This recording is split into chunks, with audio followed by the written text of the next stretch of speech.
ગુજરાત યુનિવર્સિટીમાં અલગ અલગ દેશોના ઇન્ટરપ્રિટેશન તૈયાર કરવા સૂચના આપી। આ સૂચનાને લઈ શિક્ષણ મંત્રી પ્રફુલ પાનસેરિયા વીર નર્મદ દક્ષિણ ગુજરાત યુનિવર્સિટી પહોંચી ઇન્ટરપ્રિટેશન કોર્સ શરૂ કરવા માટે સૈદ્ધાંતિક મંજૂરી આપવામાં આવશે। શહેરના ખજોદ ખાતે સાકાર કરવામાં આવેલા વિશ્વના સૌથી વિશાળ corporate office building Surat diamond બુર્સને ખુલ્લું મૂકવાની સાથે વડાપ્રધાન નરેન્દ્ર મોદીએ જણાવ્યું હતું કે ડાયમંડનો વ્યવસાય વૈશ્વિક સ્તરનો હોવાથી અહીં વિદેશીઓનો અવરજવર વધવાથી ઇન્ટરપ્રિટરની જરૂરિયાત ઊભી થશે, જેથી વીર નર્મદ દક્ષિણ ગુજરાત યુનિવર્સિટીમાં વિદ્યાર્થીઓને વર્તમાન સમયની જરૂરિયાતને અનુસરીને વિશ્વની જાણીતી ભાષાઓનું વિશેષ જ્ઞાન મળી રહે તેવા કોર્સ શરૂ કરવા વડાપ્રધાને તાકીદ કરી હતી,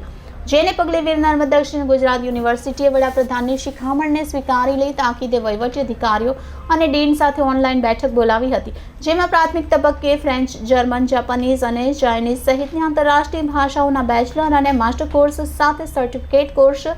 શરૂ કરવાની વિચારણા કરવામાં આવી હતી, જેમાં સોમવાર 18 ડિસેમ્બરે એકેડેમિક કાઉન્સિલ અને ત્યારબાદ તાકીદની સિન્ડિકેટ બોલાવી ખાસ અભ્યાસક્રમોને મંજૂરીની મહોર મારવામાં આવશે।